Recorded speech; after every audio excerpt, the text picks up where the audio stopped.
მოგესალმებით ტრადიციულად 4 შაბათს საინფორმაციო 5 საათიანი საინფორმაციო გამოსვლების შემდეგ ბიზნეს ინსაიდერი რადიო სივრცის ეთერში საუბრობთ კვლავ ეკონომიკის აქტუალურ საკითხებზე, რა თქმა უნდა მნიშვნელოვან სტუმართან ერთად, თუმცა ცხადია ტრადიციულად ვიდრე სტუმარს წარმოგიდგენდეთ, მანამდე მიმოვიხილოთ სწორედ ეს აქტუალური და მნიშვნელოვანი საკითხები. რა თქმა უნდა, დღეს ეკონომიკაში ყველაზე მნიშვნელოვანი თემა არის ის, რომ საქართველოს უკვე მეხუთედ მასპინძლობს ატარებს უფრო ზუსტად რო ვთქვათ აბრეშუმის გზის ფორუმს. მეხუთედ საიუბილეო მეხუთე წელია ამ კუთხით და უნდა აღინიშნოს რომ მქონდა პატივი 4-ვე წინა 4 ფორუმზეც მიმეღო მონაწილეობა, უკვე ბოლო ფორუმზე ვიყავი როგორც საქართველოს ეკონომიკური ფორუმიდან როგორც ორგანიზაციული პარტნიორი, ისე როგორც მიმდინარე წელს ვართ საქართველოს ეკონომიკური ფორუმი აბრეშუმის გზის ფორუმის ასევე პარტნიორი ორგანიზაცია და ცხადია ვიცნობ დეტალურად ყველა წინა ფორუმს, ისევე როგორც ცხადია მიმდინარე ფორუმის ძალიან ბევრ დეტალს და მინდა ხაზგასმით აღვნიშნო, რომ ამდენი და ასეთი მნიშვნელოვანი სტუმრები და მნიშვნელოვანი თემები პრაქტიკულად შეგვიძლია ვთქვათ, რომ არც ერთ ფორუმზე არ ყოფილა, თან რაც ყველაზე მნიშვნელოვანია, ყველაზე ხელშესახები და მსხვილი პროექტები, რომლის შესახებაც ვხედავთ, რომ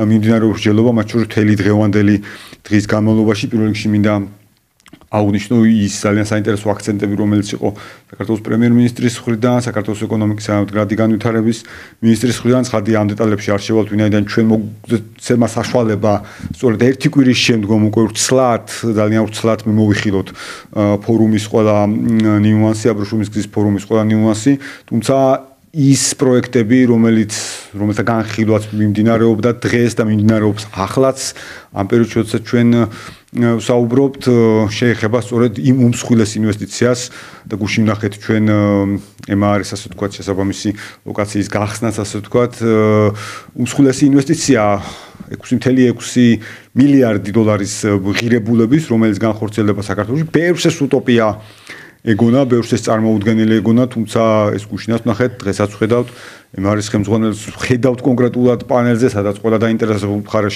შეეძლო და შეუძლია რომ მას კონკრეტული კითხვები დაუსვას და ყველაფერი არის ხელშესახები და ძალიან ბევრი რომელიც და მახსოვს სხვადასხვა ტიპის Facebook პოსტები, როცა პირველად დაანონსდა MRS ინვესტიცია, როგორი დამოკიდებულება იყო ოპონენტების მხრიდან, ნუ აი ახლა მაშინ თუ ბრაზდებოდი ამ თემაზე, ახლა ნამდვილად ღიმილის მონგრელია, ისე როგორც ძალიან ბევრი თემა არის ხოლმე ასე ატაცებული რაღაცა არაფრიდან, რომელსაც არაფერი საფუძველი არ აქვს, თუმცა კიდევ ერთხელ აი ახლა ეს ყველაფერი რეალობაა და სწორედ ამიტომ ამ ფორუმის გამორჩეულობას რომ აქ ჩვენ ვსაუბრობთ ძალიან კონკრეტულ ინვესტიციაზე და არა მხოლოდ ერთზე ჩვენ ვხედავთ მაღალი რანგის სტუმრებს, მათ შორის სხვა ტიპის საინტერესო პანელზე, მათ შორის რამოდენიმე ქვეყნის მინისტრი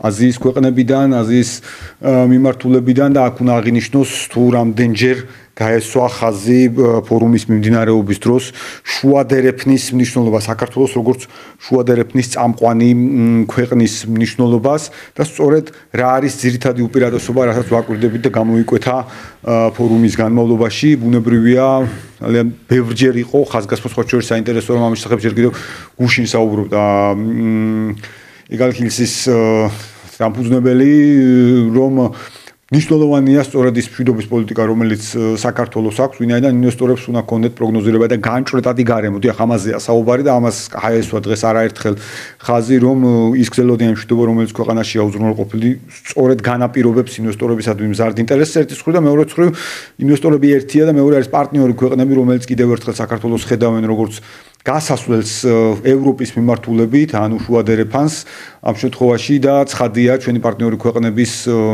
ლიდერებიც აღნიშნავენ სწორედ საქართველოს აი ამ პოლიტიკას და ამავდროულად ის ინფრასტრუქტურული პროექტები, რომელიც სწორედ შუადერეფნის თვის ხორციელდება, შუადერეფნის ეფექტური უზრუნველყოფისთვის ხორციელდება, მათ შორის ცხადია აქვს საუბრობ ჩვენ ანაკლის პროექტზე, რომელიც უმნიშვნელოვანესი ნაწილია და რაღა თქმა უნდა შავი ზღვის კაბელი, რომელიც მიზანშეწონილების კვლევაც აგერ დასრულებულია ფაქტურად ხედავთ ჩვენ ამ ასპექტებს და კიდევ ერთხელ როცა ვსაუბრობთ ხოლმე რომ ევროკავშირისთვის საქართველოს რა შეუძლია გააკეთოს პირდაპირ და ხელის გულზე დევს ხა რაც არ უნდა არ ვიცი, სხვა პოლიტიკოსებმა მოიფიქრონ თუ ისეთი ფრაზები თქვან, რომ თითქოს შავი ზღვის სანაპიროს გასწვრივ ხანდახან რჩება შთაბეჭდილება, რომ ან რუკას არ უყურებენ, ან გამორჩენილი აქვს, ან რომელიღაცა ფერს ვერ ხედავენ, უფერების ვერ დანახვას არის გარკვეული ტიპის პრობლემაც. ამ ნაწილში შავი ზღვის მხრიდან თითქოს ჭრიან ხოლმე საქართველოს ამ ნაწილში, მაგრამ აქედანაც ნათლად ჩანს კიდევ ერთხელ, რომ რეალურად საქართველოს არა მხოლოდ საკუთარი კეთილდღეობისთვის იყენებს და გამოიყენებს, აქამდე რასაც იყენებს და მომავალშიც გამოიყენებს შუადერებას, არამედ ეს არის სწორედ ევროკავშირის ენერგეტიკული და ეკონომიკური უსაფრთხოებისთვის უმნიშვნელოვანესი ნაწილი და კიდევ ერთხელ როგორც პრემიერ-მინისტრი არაერთხელ აღნიშნავს, იყოს ეს თუნდაც სამხედრო მეგობრობა და დიახ, თუნდაც ამ სამხედრო მეგობრობის ნაწილში ჩვენ მზად ვართ ასევე სამხედრო ეკონომიკური და ენერგეტიკული უსაფრთხოების უზრუნველყოფაში შევიტანოთ ჩვენი წვლილი ევროპის, ევროკავშირის მიზანი ევროპა ბუნებრივია ჩვენი საერთო ოჯახია, მიუხედავად ცალკეული ბიუროკრატების სხვა ტიპის განცხადებებისა, ევროპა და ევროკავშირი პირველ რიგში მისი მოქალაქეები არიან და არა ცალკეული პოლიტიკოსები, რომლებიც ხშირად სამწუხაროდ არასამართლიანად იქცევიან ხოლმე. კიდევ ერთხელ ფორუმზე ნათლად ჩანს საქართველოს როლი და ის პროექტები, რომელიც ჩვენ გვაქვს და კიდევ ერთხელ მიუბრუნდეთ ერთის მხრივ კონკრეტულ ინვესტიციას, როცა ჩვენ საუბრობთ 6.6 მილიარდზე და მეორე მხრივ იმ სამომავლო პროექტებს, ის ეკონომიკური ზრდის-მაჩვენებელი, რომელსაც ჩვენ ამ პერიოდის განმავლობაში ხედავთ, ცხადია ჩანს რამდენად დიდი პოტენციალი აქვს, ხომ? ჩვენ არაერთხელ გვისაუბრია, რომ ყველა საერთაშორისო საფინანსო ინსტიტუტმა, აზიის განვითარების ბანკმა, მსოფლიო ბანკმა, საერთაშორისო სავალუტო ფონდმა და ევროპის რეკონსტრუქცია და განვითარების ბანკმა საქართველოს ეკონომიკური ზრდის პროგნოზები გააუმჯობესა, თულ მათგანს აქვს გაუმჯობესებული 7%-მდე, საერთაშორისო სავალუტო ფონდს 7.2%-მდე. ყველა ხედავს იმ ტენდენციებს, რომელიც ჩვენ გვაქვს, თუმცა ჩვენ დარწმუნებული ვართ, რომ მათ შორის მიმდინარე წელს ჩვენ ვიქნებით ძალიან ახლოს ორნიშნა ეკონომიკურ ზრდასთან.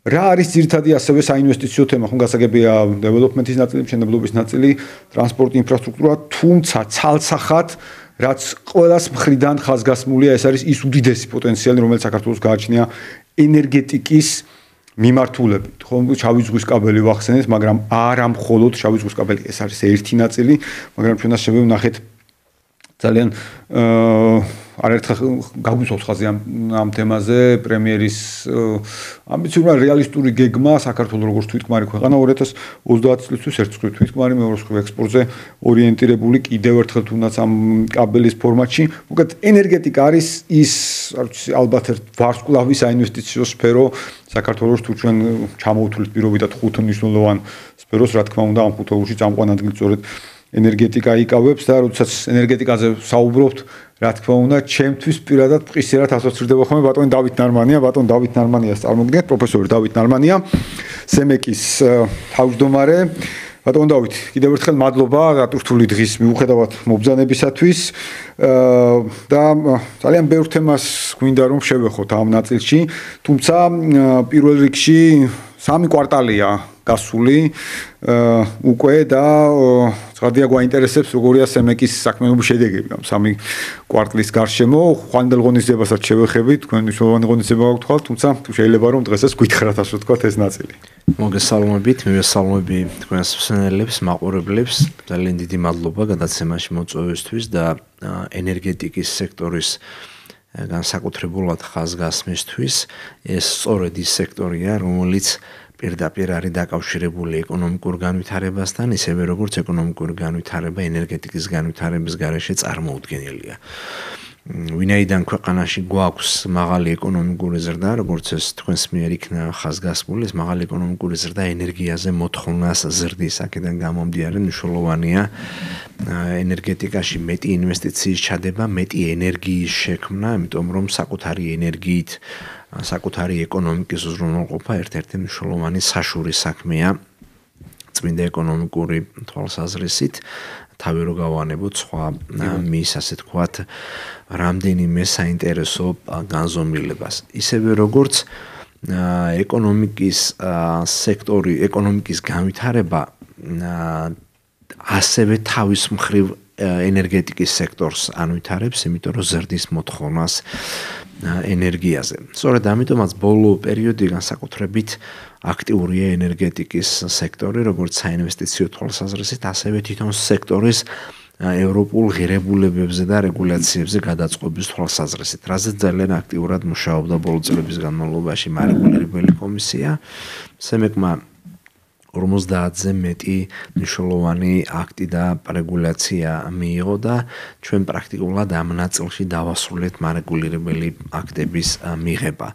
მე მექნება წლიური ანგარიში ხვალ, სადაც ენერგეტიკის სექტორის და ეკონომიკის ცალკეული მიმართულების წარმომადგენლებს, მოწვეულ სტუმრებს, მთავრობის წარმომადგენლებს, პარლამენტარებს წარუდგენ ანგარიშს სემეკის მიერ ბოლო 1 წლის განმავლობაში გაწეულ საქმიანობასთან დაკავშირებით და იმ მიღწევებზე, რომელიც ჩვენ გვაქვს. წყალმომარაგების სექტორსაც შეეხება. კი ბატონო, რა თქმა უნდა, არა მხოლოდ ენერგეტიკა, არამედ წყალმომარაგება. წყალმომარაგების სექტორშიც ჩვენ ძალიან მნიშვნელოვანი სიახლეები გვაქვს, როგორც საინვესტიციო აქტივობის თვალსაზრისით, იგივე ახალი სექტორის მელიორაციის რეგულირების კუთხითაც, ვინაიდან 2 წლის წინ კანონმდებლობაში განხორციელებული ცვლილებით მელიორაციის სექტორის რეგულირებაც სემეკს დაეკისრა. წელს ჩვენ ერთი მნიშვნელოვანი სიახლე ელექტროენერგეტიკაში რაც ჰქონდა არის ის, რომ გავეცით 50 მეგავატ დადგმული სიმძლავრის ჰიდროელექტროსადგურზე მტკვარი ჰესზე წარმოების ლიცენზია. გასულ წელს ამ ხელამოცულობის თითქმის ამ დადგმული სიმძლავრის ჰიდროელექტროსადგური ეს იყო ხობი-2, რომელზეც ასევე გაიცა ლიცენზია და წინა წლები როცა პრაქტიკულად მხოლოდ რამდენიმე მცირე სადგური ერთდებოდა, ხო ქსელზე და მეტი დამატებითი სიმძლავრე არ იქნებოდა, ეს ბოლო 2 წელი ამ თვალსაზრისით იყო უფრო მეტად გამორჩეული, ანუ გალღვა ყინული და უფრო მეტად საშუალო სადგურების ექსპლუატაციაში შესვლა შეინიშნება და ეს ახალი პროექტები, რომელიც არის ინიციირებული და მთავრობის მიერ მხარდაჭერილი, მომდევნო პერიოდში შევა ასევე ექსპლუატაციაში და დარწმუნებული ვარ, რომ ეს ტენდენცია, ანუ ადგილობრივი გენერაციის ზრდის ტენდენცია ქვეყანაში იქნება შენარჩუნებული. ისევე როგორც შავი ზღვის ქვეშა კაბელი, რომელზეც თქვენ აქცენტი გააკეთეთ ამ ეტაპზე, ესე იგი ტექნიკურ-ეკონომიკური კვლევა დასრულებულია, მიმდინარეობს შავი ზღვის შელფის დეტალური კვლევა და ამავდროულად პროექტი იძენს ევროპულ სტრუქტურებში მნიშვნელოვანი პროექტის სტატუსს, ახლა მიმდინარეობს სწორედ ეს განხილვები, რომლის მერეც უკვე ის აქტიურ ფაზაში, ანუ შემდგომ ეტაპზე გადავა. ძალიან აქტიური იყო ბუნებრივი გაზის სექტორიც, ამაზეც ვისაუბრებ ასევე და მე უკვე შეგვიძლია გადავიდეთ სხვა საკითხებზე. იცით თქვენ რომ სახელმწიფოს მხრიდან ძალიან აქტიურად მიმდინარეობს გაზიფიცირებები. 50,000-ზე მეტი ახალი აბონენტი შეემატა ბოლო 1 წლის განმავლობაში. სახელმწიფოს მიერ გაზიფიცირებული პროექტებიდან გამომდინარე, გაზიფიცირებული სოფლებიდან გამომდინარე, სადაც მოსახლეობაც და კომერციული სექტორიც ერთვება ბუნებრივი გაზის გამანაწილებელ ქსელში და დღის მდგომარეობით უკვე 1,600,000-ზე მეტი ბუნებრივი გაზის აბონენტი ყავს ქვეყანაში. კი ბატონო, მართლა ძალიან მნიშვნელოვანია, მით უმეტეს ყოველთვის სამთრის სეზონის მოახლოება ხოლმე არის გარკვეული საკითხები ამ თემაზე, თუმცა მაინც მინდა დაუბრუნდეს საინვესტიციო ნაწილს ყინული გალღვა, ასე ვთქვათ. თქვენ ახსენეთ, რაც აბსოლუტურად სწორია ამ ნაწილში. მთლიანობაში რომ შევხედოთ, როგორ შეაფასებდით, ასე ვთქვათ, საინვესტიციო მიმზიდველობის ნაწილს, რამდენად, ასე ვთქვათ, ამ ყინულის გალღობის მერე უფრო მეტად შეიძლება რომ ველოდეთ ინვესტორთა აქტივობას ამ სფეროში და აშკარად გვჭირდება ფაქტია. ინვესტორთა აქტივობა ქვეყანაში ენერგეტიკის სექტორში არის ისევე როგორც სხვა სექტორებში და ამას დიდწილად განაპირობებს ლიბერალური საგადასახადო გარემო, მარტივი ადმინისტრაციული პროცედურები, კორუფციის დაბალი მაჩვენებლები, რომელიც არაერთი შეფასებით არის შეფასებული და აღიარებული წამყვანი საერთაშორისო ორგანიზაციების მიერ. ამას მერე უკვე კონკრეტულად ენერგეტიკის სექტორისთვის თან ერთვის ის ხელშემწყობი მექანიზმი, რომელიც მთავრობამ 3 წლის წინ დაამტკიცა და რომლითაც ფასტაშორის ხოვების მექანიზმი იქნა შემოღებული, ასე რომ ამ ყველაფრიდან გამომდინარე ენერგეტიკის სექტორში აქტივობა არის მაღალი და ეს აქტივობა მომავალშიც გაგრძელდება და აშენდება ახალი ობიექტები, ახლა უკვე უფრო მსხვილი ობიექტები, იგივე ქარის ახალი სადგური შენდება შიდა ქართლის რეგიონში, ხო, სადაც ახლა არის ქარის სადგური, რომელიც რამდენიმე წელს წინ შევიდა ექსპლუატაციაში, მის გაყოლებაზე ქარის ახალი სადგურები შენდება. მზის სადგურებია, ასევე რამდენიმე საშუალო აშენებული და ექსპლუატაციაში შედის, ასევე მსხვილი სადგურები შენდება მომდევნო წლისთვის ნავარაუდევია რამდენიმე მათგანის ექსპლუატაციაში შესვლა. ეს გამოიწვევს მეტი ადგილობრივი გენერაციით უზრუნველყოფა ჩვენი ეკონომიკისა და აქედან გამომდინარე ჩვენი ქვეყნის ენერგეტიკული უსაფრთხოების გაუმჯობესების თვალსაზრისით მნიშვნელოვანი ნაბიჯი იქნება. კი ბატონო, აუცილებლად მინდა მე ცოტა ვრცლად კიდევ შევხედოთ ასე ვთქვათ განახლებადი ენერგიის ნაწილს, თუმცა სამთარი ვახსენეთ ტრადიციულად და ცხადია საინტერესოა როგორია თქვენი დაკვირვება, როგორ ემზადებიან კომპანიები ზამთრის სეზონისთვის ასე ვთქვათ, ვინაიდან ცხადია კიდევ ერთხელ ჩვენი პირველ რიგში რომ დავიდეთ ახლა ასე ვთქვათ საქართველოს მოქალაქეების ენერგეტიკულ უსაფრთხოებაზე რა ვითარდება ამ კუთხით. ზამთრის სეზონისთვის მზადება ენერგეტიკული კომპანიებისთვის ერთ-ერთი მნიშვნელოვანი საზრუნავია. ეს არის პირველ რიგში ელექტროენერგიის გამონაწილებელი კომპანიებისთვის კიდევ ერთხელ ინფრასტრუქტურის ხელისშევლება. მთელი წლის განმავლობაში ხორციელდება პროექტები, რომელიც მოიცავს რეაბილიტაციებს, ასევე მოიცავს ქვესადგურების, ტრანსფორმატორების შეცვლას, ხაზების გაძლიერებას და ასე შემდეგ. და ჩვენ როგორც თელასისთვის, ასევე ენერგოპროსთვის გაზრდილი გვაქვს ბოლო 2 წელია საინვესტიციო პაკეტი. და მეტი ფულის დაბანდებას ახდენენ ისინი გამონაწილებელ ქსელში. რაც შეეხება ბუნებრივი აირის კომპანიების ზამთრის სეზონის მოახლოებასთან ერთად ამოწმებენ ბუნებრივი გაზის დანადგარებს, რომელიც სხვადასხვა პირებს აქვთ დამონტაჟებული და არის შემთხვევები, როცა არ შეესაბამება ექსპლუატაციის წესებს. უსაფრთხოებიდან გამომდინარე. ბატონო, უსაფრთხოებიდან გამომდინარე და ახდენენ მათ ჩაჭრას. თუმცა ჩვენ დასამწუხაროდ არის შემთხვევები, რომ მოქალაქეები მერე უკვე თვითნებურად დაერთებენ ამ დანადგარებს. ამიტომ მე მათ კიდევ ერთხელ მოვუწოდებ. მონიტორინგი ალბათ ძნელიც არის, ხომ, როდესაც ერთი სულ ჩაჭრილია და მერე ანუ თითოეულ ადამიანი ვერ იქნება თითო ოჯახზე მიმაგრებული. რა თქმა უნდა, ძნელია შეხვიდე ყველა ოჯახში და ყველა ოჯახში შეამოწმო ყველა დანადგარი და მისი სისწორე. ამიტომ მოვუწოდებ მოქალაქეებს, რომ განსაკუთრებული სიფრთხილით იყვნენ, როცა ენერგეტიკული კომპანია ხედავს, რომ ეს არის ექსპლუატაციისთვის მიუღებელი და ამას ჩაჭრეს, მიაერთებენ ამას თვითნებურად, ამას ჭირდება კვალიფიციური კომპანია, რომელმაც უნდა გააკეთოს შესაბამისი მიერთება. შეიძლება ეს დანადგარი არ ვარგოდეს საერთოდ და გამოსაცვლელი იყოს ეს დანადგარი. აქედან გამომდინარე, რა თქმა უნდა, ამას თვითონ მოქალაქეების მხრიდანაც გარკვეული სიფრთხილით მიდგომა ჭირდება. კი ბატონო, ბატონო დავით, აუცილებლად მინდა გითხოთ ნეტო დარიცხვასთან დაკავშირებით, აი 1 ოქტომბრიდან ამოქმედებულია ხომ ცვლილებები, რა არის ძირითადი მიზანი და რას ველით ასე ვთქვათ ეფექტის კუთხით, როგორ გავზომოთ ასე ვთქვათ შედეგები ამ თვალსაზრისით.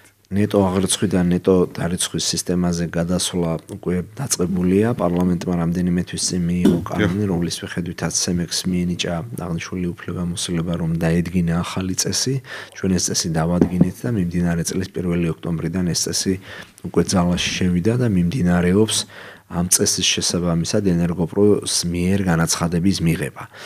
ვინაიდან ენერგოპროში 20% მიაღწია ნეტო აღრიცხვაში ჩართულმა სადგურებმა მისი პიკური დატვირთვის 20%-ს. იქ უკვე მეტი ვეღარ მიერთდებოდა ამ გზით, ამიტომაც გადავედით ნეტო დარიცხვის მექანიზმზე. თელაში ჯერ კიდევ ამ პრაქტიკულმა საჭიროებამ გამოიწვია. კი ბატონო, თელაში ჯერ კიდევ არის სივრცე იმისათვის, რომ ნეტო აღრიცხვის სისტემაში ჩაერთოს სადგურები, მაგრამ 2027 წლის 1 იანვრიდან მთლიანად გადავდივართ ნეტო დარიცხვის სისტემაზე.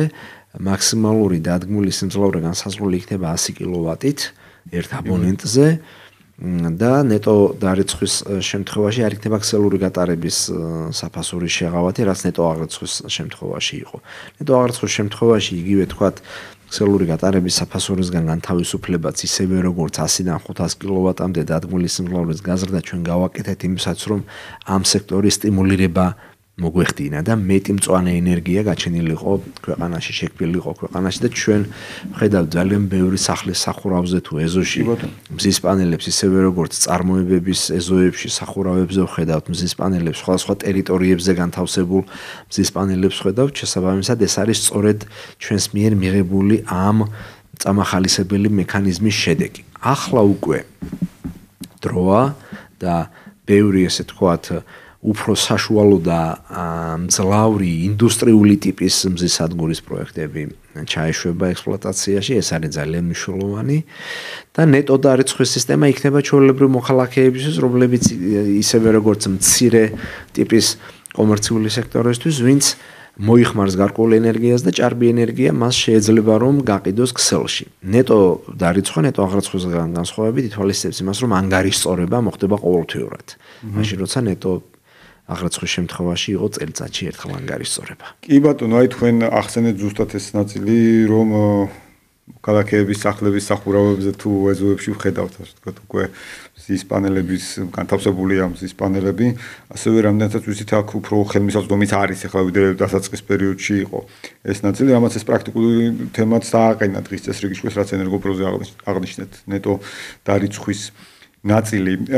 ამ კუთხით ზოგადად აი როგორ ხედავთ უფრო მეტად ტენდენციას, ანუ მოქალაქეების ნაწილში კვლავ არის ცნობიერება, რომ ისინი გადავიდნენ მწვანე ენერგიაზე, თუ თქვათ ამ შემთხვევაში რაღაცა ერთი ბუმი იყო და გადავიარეთ, ასე ვთქვათ, აი ტრენდის როგორია თქვენ დაგვირგვებით. მოთხოვნა არის საკმაოდ დიდი. ჯამში 1600 ერთეულამდე 150 მეგავატამდე დადგმული სიმძლავრის ენერგია შეიქმნა ნეტო აღრიცხვის მექანიზმით. ნეტო დარიცხვაზეც ბოლო პერიოდის განმავლობაში ვიდრე ამ ახალ მექანიზმს დავამტკიცებდით და 1 ოქტომბრიდან შევიყვანდით ძალაში, იყო არაერთი მომართვა და ძალიან ბევრი ფიზიკური და იურიდიული პირი ელოდებოდა იმას, თუ როდის ჩაერთვებოდა ეს ახალი მექანიზმი. აქედან გამომდინარე, ახლა უკვე განაცხადებს ამზადებენ შეაქვთ ენერგოპროში, თელაში შესაბამისად, აღნიშნული აქტივობა არის და მომავალშიც გაგრძელდება.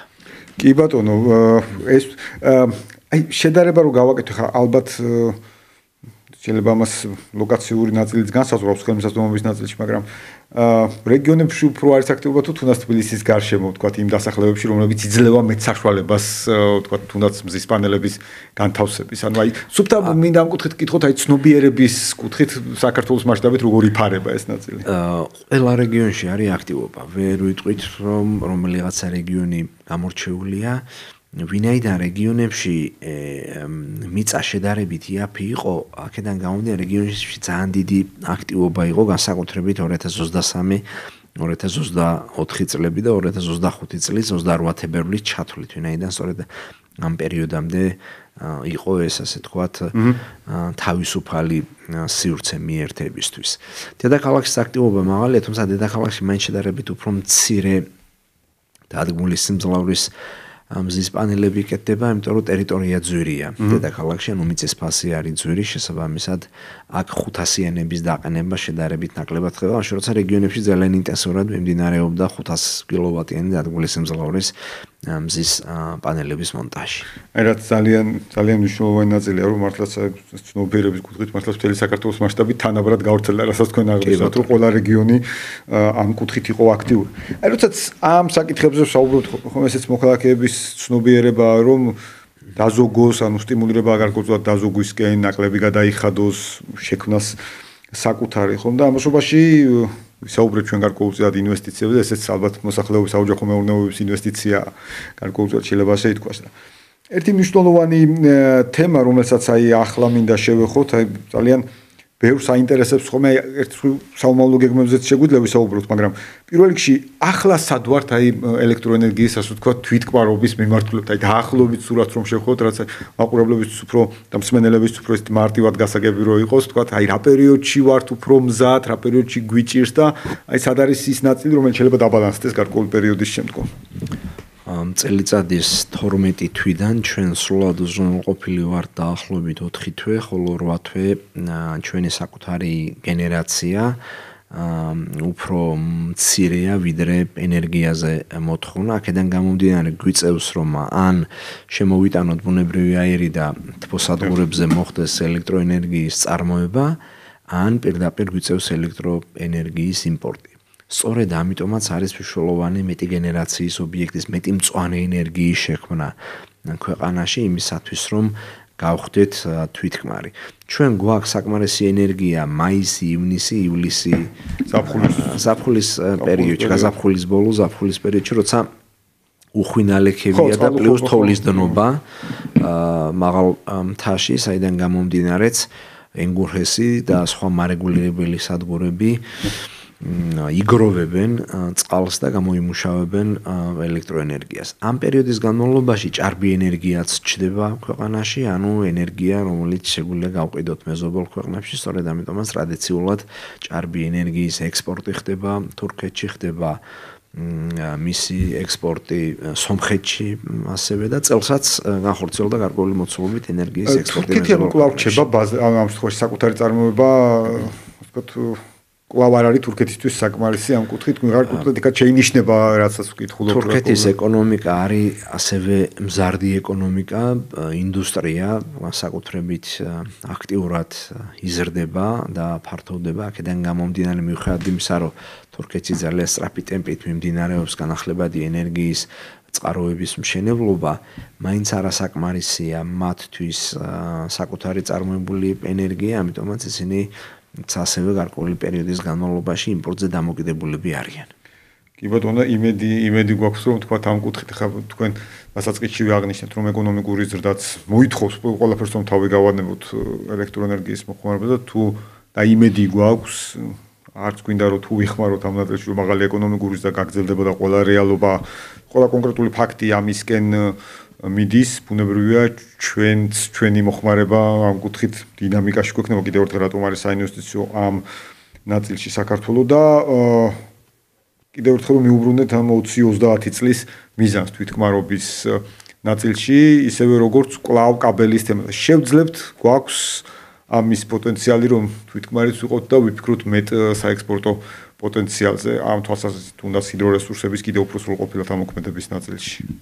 რა თქმა უნდა, ჩვენ გვაქვს პოტენციალი როგორც ჰიდრორესურსების ათვისების, ასევე მზის და ქარის რესურსების ათვისების, ის პროექტები, რომლებიც არის ჩაშვებული და რაზეც ინვესტორები ელოდებიან თანხმობას სახელმწიფოს მხრიდან მემორანდუმის ხელმოწერას და ასე შემდეგ, ეს პროექტებიც თუ დამატებით სწრაფად გაეშვება, ესეთ შემთხვევაში 2030 წლამდე იმას, რომ თვითუზრუნველყოფილი ვიყოთ და ამავდროულად დამატებით ჭარბი ენერგია გაგვიჩნდეს საექსპორტოდ, მივაღწევთ აუცილებლად, ეს არის რეალური და მიღწევადი, მთავარია რომ ტემპში მოხდეს პროექტების შეთანხმებები და დროულად დაიწყონ მშენებლობა ინვესტორებმა. იმედია რომ ესაც იქნება ყოველ შემთხვევაში ვხედავთ ამ ნაწილის მონდომებას, მათ შორის ამ სფეროში იყო ცალკეული ტიპის სუბუქად რო თქვა გაურკვევლობები გარკვეულ ნაწილში, იმედია რომ ეს ნაწილი გამოიწურება ტემპი კიდევ უფრო მაღალი იქნება. აუცილებლად მინდა გკითხოთ ამ ფონზე ასევე ენერგეტიკული ბირჟის საქმიანობის ნაწილი. აქ როგორ ხედავთ დინამიკის ნაწილს, აი რამდენად გაიზარდა ასე ვთქვათ აქტივობა ან დაინტერესება ზოგადად რომელიც პოტენციურ აქტივობას გაზრდის. ენერგეტიკული ბირჟა უკვე წელიწადზე მეტია სატესტო რეჟიმში მუშაობს და ვაჭრობა ნებაყოფლობითია. შესაბამისად დარეგისტრირდა 9 მიმწოდებელი კომპანია, რომელთაც აქვთ ენერგია, ეს არის ძირითადად მცირე და საშუალო ჰიდროელექტროსადგურები, მეორე მხრიდან დარეგისტრებულები არიან ასევე სისტემის ოპერატორები, რომლებიც ყიდულობენ ენერგიას და ამ ვაჭრობის შედეგად გამოჩნდა ერთი ძალიან საინტერესო ტენდენცია, რომ ჩვენს მიერ დადგენილ ტარიფთან შედარებით ოდნავ იაფად შეძლეს ენერგიის ყიდვა კომპანიებმა. წმინდა ბირჟის ფუნქცია, ბირჟის ფუნქცია, წმინდა ფუნქცია, რასაც ქვია, ხო ამას ასრულებს ეს ბირჟა მართალია ჯერჯერობით ნებაყოფლობით რეჟიმში, მაგრამ კომპანიები, რომლებმაც ივაჭრეს ამ ერთი წლის განმავლობაში წელიწადზე ოდნავ მეტია, რაც გახსნილია ნებაყოფლობით რეჟიმში ბირჟა, $1,000,000 ლარამდე ეკონომია ნახეს მათ. რაც $1,000,000 ლარამდე ეკონომია. კი ბატონო, ამ რამდენიმე კომპანიამ, რომელიც ვაჭრობს, რაც კიდევ ერთხელ სიგნალია იმისა, რომ სხვებიც დაინტერესდნენ და დარეგისტრირდნენ ბირჟაზე, იმიტომ რომ ისინი საბსურულად ნახავენ ეკონომიას. კონკრეტული кейსი არის, ასე ვთქვათ, ამ ნაწილში როგორ შეიძლება იყოს. ვახსენეთ თქვენს მიერ დადგენილი ტარიფები, ასე ვთქვათ, და ზოგადად კომპანიებთან ურთიერთობა მათ შორის ტარიფი ინვესტიციის ნაწილში. ამ კუთხით როგორი სიტუაცია გვაქვს ახლა არსებულ რეალობაში იმ კომპანიებთან, რომლებიც არიან წარმოდგენილნი, როგორც ელექტროენერგიის, ბუნებრივი აირის თუ წყალმომარაგების მიმართულებით. საინვესტიციო აქტივობა ენერგეტიკაშიც და წყალმომარაგებაშიც საკმაოდ მაღალია. ერთის მხრივ ინვესტიციები იდება სახელმწიფოს მხრიდანაც, იგივე მე ვახსენე ბუნებრივი გაზის სექტორი, ხო, გაზიფიცირებები, ასევე იდება საკმაოდ დიდი ინვესტიცია წყალმომარაგების ნაწილში, გაერთიანებული წყალმომარაგების კომპანიის არეალში სახელმწიფო საკმაოდ მნიშვნელოვანი ინვესტიციებს აკეთებს და სულ უფრო მეტი დასახლებების წყალმომარაგების ქსელით დაფარვა ხდება. ელექტროენერგეტიკის სექტორში გადამცემი ქსელი, რომელიც არის სახელმწიფო საკუთრება, საქართველოს სახელმწიფო ელექტროსისტემას გულისხმობს, აქაც მნიშვნელოვანი ინვესტიციები იდება სახელმწიფოს მხრიდან და ამის პარალელურად კერძო სექტორიც არის ძალიან აქტიური. ამ შემთხვევაში ელექტროენერგეტიკაში გამანაწილებელ ქსელში თელასის და ენერგოპროს მხრიდან გაორმაგებულია ინვესტიციების მოცულობა, რასაც ისინი ყოველწლიურად აკეთებენ და კიდევ უფრო მეტი. ბუნებრივი გაზის სექტორში სოკარი, თბილისი ენერჯი, საქორგაზი, ასევე მათი მხრიდან გაზრდილია ინვესტიციების მოცულობა წყალმომარაგების სექტორში ჩვენ GVP-ს ასევე გაორმაგებული საინვესტიციო პაკეტი შევითანხმეთ ბოლოს. აქედან გამომდინარე, საინვესტიციო აქტივობა თვითონ გადაცემა განაწილებაშიც საკმაოდ აქტიურია. ეს იწვევს იმას, რომ ქსელის მდგომარეობა უმჯობესდება, ავარიები უნდა შემცირდეს აქედან გამომდინარე და მომხმარებელი უნდა ყავდეს უფრო კმაყოფილი. სხვა შორის წყალმომარაგების ნაწილში შეუერაღებელი თვალითაც ჩანს თბილისის შემთხვევაში მე მახსოვს რამხელა ძალისხმევა იყო თქვენი მხრიდან ამ ნაწილში გაცილებით უფრო ესეთი დასტაბილურებულია მინიმუმ სიტუაცია ეს ჩანს. როცა წყალმომარაგებაზე საუბრობთ მაინც შედარებით თქვენთვისაც შედარებით ახალი ფუნქცია მგულისხმობს ამეკისთვის. აღარც მაინც და მაინც ახალი, მაგრამ მაინც მელიორაციის ნაწილი. აი ამ კუთხით რა ტენდენციებია ვიცი და პირადადაც გვისაუბრა რომ არაერთი ესეთ საინტერესო და კომიკურ кейსებიც არის ხოლმე ქვეყანაში ამ თვალსაზრისით, მაგრამ აი აქ თუ მიდის მეტნაკლებად მოსახლეობის ცნობიერება იქით როგორც ეს ხდება თუნდაც ელექტროენერგიის მოხმარების თუ ბუნებრივი აირის თუ ზოგადად წყლის მოხმარების ნაწილში. აი მელიორაციაში თუ შემოდის ეს უფრო თქვათ პირდაპირ კარგი კულტურა ასე რომ თქვათ ამ კუთხით. მელიორაციის სექტორის რეგულირება ჩვენ სულ ახლა დავიწყეთ. შესაბამისად პირველი რაც გავაკეთეთ იყო ის რომ გარემოს დაცვის და სოფლის მეურნეობის სამინისტროსთან კოორდინაციით მელიორაციის კომპანიასთან ერთად შევიმუშავეთ და დავამტკიცეთ ჩვენ საირიგაციო წყლის მოხმარება მიწოდების წესები დავამტკიცეთ სპეციალური აღრიცხვის ფორმები მელიორაციის კომპანიამ ძალიან ინტენსიურად იმუშავა წელს იმისათვის რომ აღრიცხვა მოეხდინა მთლიანად ფერმერებისა ინდივიდუალური წყლის მომხმარებლებისა და ეს სამუშაოები ახლაც გრძელდება დარიცხვები იზრდება რაც ნიშნავს იმას რომ თუ გვინდა ასე თქვათ უფრო უკეთესად მოგვეწოდოს წყალი ის დარიცხვები რაც არის განხორციელებული ამის შესაბამისი გადახდები უნდა განხორციელდეს ფერმერების და ინდივიდუალური პირების მიერ მელიორაციის სექტორში ძალიან ბევრი საქმეა გასაკეთებელი და მოყვება მელიორაციის კომპანია ძალიან აქტიურად მიმდინარეობს მათი მხრიდან სამუშაოები იმისათვის რომ მდგომარეობა კიდევ უფრო მეტად გაიზარდოს და გაუმჯობესდეს. ალბათ თვითმმართველობების ჩართულობაც კი ბატონო, თვითმმართველობების ჩართულობა არის ძალიან მნიშვნელოვანი, სოფლის რწმუნებულების ჩართულობა არის ძალიან მნიშვნელოვანი, განსაკუთრებით მოსახლეობის ინფორმირების ნაწილში.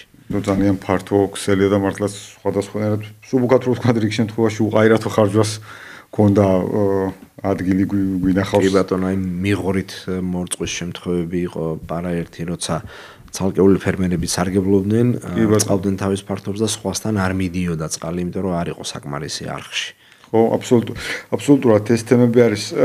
ერთი საკითხი მინდოდა, თუმცა ვიდრე ამ საკითხზე გადავიდოთ, ამ მომხმარებლობის ნაწილზე ვიდრე გადავიდოთ, მანამდე აუცილებლად მინდა გკითხოთ ტენდენცია, რომელსაც ჩვენ ვხედავთ და ჩვენი მოქალაქეები თბილისში ცენტრალურ მაგისტრალზე თუ ეტაპ-ეტაპ უკვე სხვადასხვა ქალაქებში საქართველოს ხედავენ ელექტრომობილების დამტენებს, ასე ვთქვათ, ამ კუთხით შეინიშნება, რაც სასიამოვნო პროცესია უკვე ჩვეულებრივი პარკირების ნაწილზე ძალიან ბევრგან შევხვდებით ამ ნაწილზე, აი ყოველგვარი ხა კვლევის გარეშე ვსაუბრობ, რაცაც მათ შორის ჩემი თვალითაც ვხედავ ამ კუთხით. ეს ტენდენცია რამდენად მზარდია, ვთქვათ და მეორეს მხრივ ამ კუთხით აი ელექტროენერგიის უზრუნველყოფა რამდენად გავლენას მოახდენს, ასე ვთქვათ, ელექტროენერგიის მოხმარების ზრდაზე ცხადია. თავისთავად სასიამოვნო ელექტრომობილების ხილვა. ბუნებრივია ელექტრომობილების რიცხვის ზრდა ელექტროენერგიაზე მოთხოვნასაც გაზრდის და ესეც არის შეინიშნება უკვე ბოლო წლების განმავლობაში ამ მხრივ მაღალი აქტივობა.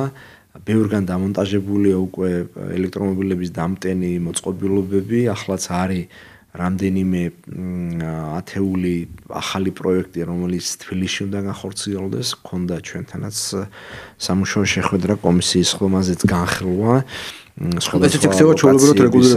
კი ბატონო, ეს არის ჩვეულებრივი რეგულირებადი მიერთება, ოღონდ იმისაც რომ დაგვესტიმულირებინა ჩვენ ეს სექტორი მიერთების საფასური გავანახევრეთ, ანუ სიმძლავრის მიხედვით, რასაც იხდის პირი ჩვეულებრივ მიერთებაზე, დამტენი მოწყობილობის შემთხვევაში იხდის მის ნახევარს. ხო, რაც ასევე ისეთ მნიშვნელოვანი სტიმული.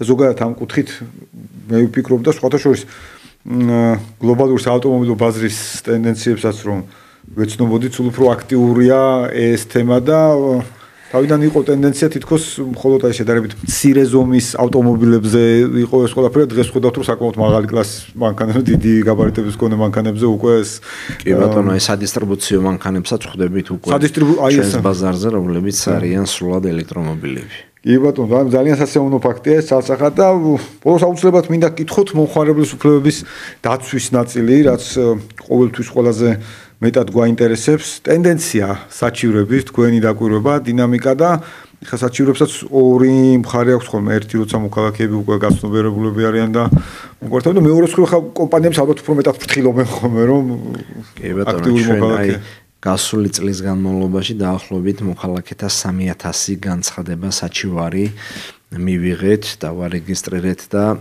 განხორციელდა შესაბამისი რეაგირება 2.600.000 ლარამდე თანხის ჩამოწერა მოხდა 2.600.000 კი ბატონო, ეს იყო არასწორად დარიცხული ან ხანდაზმული დავალიანება, რომელიც 3 წელზე მეტი ხანი არის დაგროვებული აქ აბონენტს და ჩვენი წესების შესაბამისად ექვემდებარება ასევე ჩამოწერას. მოქალაქეები მოგმართავენ სხვადასხვა საშუალებებით, ცხელი ხაზის მეშვეობით, Facebook გვერდის მეშვეობით, როცა აქვს კონკრეტული კითხვები, ჭირდებათ განმარტებები, ან ითხოვენ მათი უფლებების დაცვას, ჩვენ ამაზე რა თქმა უნდა მყისიერად ვრეაგირებთ, ისევე როგორც განხილვის გარეშე არ რჩება მათი არცერთი განაცხადი. და აუცილებლად მინდა გითხოთ აქაც შედარების ნაწილი დედაქალაქსა და რეგიონებს შორის. აქაც როგორია, ასე ვთქვათ, აქტივობა თუ გაქვთ ესე რანჟირებული? რა თქმა უნდა, გვაქვს ესეთი რანჟირებაც. დედაქალაქში უშუალოდ შეუძლიათ მომხმარებლებს მოვიდნენ და განაცხადები შემოიტანონ ჩვენთან. რეგიონებში შესაძლებელია ისევე როგორც დედაქალაქში არა ჩვენთან მოსვლა, არამედ იუსტიციის სახლების მეშვეობით საჩივრების და განაცხადების გამოგზავნა. ელექტრონულად ხელმისაწვდომია. კი ბატონო, ელექტრონულად შესაძლებელია ასევე ჩვენთან განაცხადის საჩივრის გამოგზავნა. ამან რეგიონებში კიდევ უფრო მეტად გაზარდა რეგიონების მხრიდან მომართვიანობა, რაც მნიშვნელოვანია, იმიტომ რომ რეგიონებში არსებულ ძალიან ბევრ პრობლემაზე და საჭიროებაზე ჩვენ ვიღებთ ამის შესახებ ინფორმაციას და ყოველთვის ამას არ უდგებით ისე როგორც ცალკე ინდივიდუალურ განაცხადებს. თუ განაცხადების ერთობლიობა რაღაცა ერთ კონკრეტულ პრობლემას ეხება, ჩვენ ამ პრობლემაზე ვრეაგირებთ ასევე დამატებით და არა მხოლოდ ინდივიდუალურ საჩივარზე ან განაცხადზე. კი ბატონო, აუცილებლად მინდა გითხოთ ეს სულ წინა გადაცემაში ბატონო ირაკლი აკუნაძე იყო ჩვენი სტუმარი და ჩვენ ვისაუბრეთ არ მხოლოდ კონკურენციის თემაზე, არამედ მომხმარებელთა უფლებების დაცვის თემაზე და ასევე ვისაუბრეთ თქვენს ერთობლივ კამპანიებზე, მარეგულირების ერთობლივ კამპანიებზე რეგიონებში. ხომ ეს არის კიდევ უფრო მეტად ცნობიერების ამაღლების მხარე, ანუ კიდევ მეც ცნობიერების ამაღლებას ისახავს მისდან ყოველწლიურად ტარდება კონფერენციაც მომხმარებელთა უფლებების დაცვის. ახლა ნოემბერში იქნება ნოემბრის შუა რიცხვებში გაიმართება მორიგი კონფერენცია, ასევე წელიწადში ერთხელ ხდება გასვლა რეგიონებში და კონკრეტული რეგიონის არჩევა და მერე უკვე ხდება ამ ინფორმაციის ფართოდ გავრცელება მომხმარებლებისთვის. დღეს ძალიან კარგად იციან მომხმარებლებმა ამა თუ იმ პრობლემაზე სად დაარეკონ, როგორ გაამზადონ საჩივარი, სად შეიტანონ და ასე შემდეგ და სულ უფრო და უფრო მეტი მომხმარებელი რჩება კმაყოფილი ამით, რომ სხვადასხვა მარეგულირებელი უწყებები მათ საჩივრებზე რეაგირებენ სათანადოდ ადეკვატურად. ეს არის არა მხოლოდ კონკურენციის და მოხმარებელთა უფლებების დაცვის სააგენტო, არამედ კომუნიკაციების კომისია, სემეკი, დაზღვევისა და დამხედველობის სააგენტო, ეროვნული ბანკი, ასოციაციუნებლობის სამსახური. ეს ძალიან საინტერესო ნაწილია მართლაც, იმიტომ რომ გარკვეულწილად ეს ხომ ერთგვარი კარგი გაგებით თვით შეზღუდვაც არის კომპანიების, რომ მეტი ყურადღება მიაქციონ მათ სერვისებს, ასე ვთქვათ. იმიტომ რომ აი მაგალითად იგივე კონკურენციის ნაწილში ბატონ ირაკლის შემთხვევაშიც იყო, რომ ძირითადად შემთხვევაში მორიგებით ხდება საკითხების გადაწყვეტა რაც ასე. კი, ჩვენს ნაწილში განსაკუთრებით ჩვენ რეგულირებად სექტორებში სერვისის უწყვეტობა არის ძალიან მნიშვნელოვანი. ეს ყველაზე უფრო მნიშვნელოვანი, ბუნებრივი გაზის უწყვეტობა, სასველი წყლის უწყვეტობა. ეს სასუცხოდ მნიშვნელოვანი. ეს არის სასუცხოდ მნიშვნელოვანი, იმიტომ რომ კომუნალური სერვისების მარეგულირებელი უწყება ვართ. ბატონ დავით, ძალიან დიდი მადლობა კიდევ ერთხელ, მე ვფიქრობ ყველა ძირითადი საკითხი დიდი მადლობა გადაცემაში. მიმოვიხილეთ, კი ბატონო და ხვალინდელ ღონისძიებაზე ასევე წარმატებას გისურვებთ, უფრო ცლად ვნახავთ კომისიის საქმიანობის შედეგებს შესაბამის წრეში, ვფიქრობ საინტერესო დისკუსიაც გველოდება, საინტერესო განხილვაც გველოდება ამ ნაწილში. დიდი მადლობა. დიდი მადლობა კიდევ ერთხელ. დღეს ბიზნეს ინსაიდერი რადიო სივრცის ეთერში დასრულებულია. დიდი მადლობა რომ გვიყურებდით და გვისმენდით. ჩვენ ტრადიციულად დავბრუნდებით შემდგომ 4 შაბათს 5 საათიანი საინფორმაციო გამოშვების შემდეგ და რა თქმა უნდა უპირატესად გვინდა რომ უფრო ცლად და უფრო დეტალურად მიმოვიხილოთ ის ძირითადი შედეგები, რომელიც ახლდა თან აბრეშუმის გზის ფორუმს, რომელიც კიდევ ერთხელ ახლაც ამ პერიოდშიც მიმდინარეობს. დღეს და ხვალ ამ კუთხითაც საინტერესო თემა ნამდვილად. დიდი მადლობა კიდევ ერთხელ და გამშვიდობებით.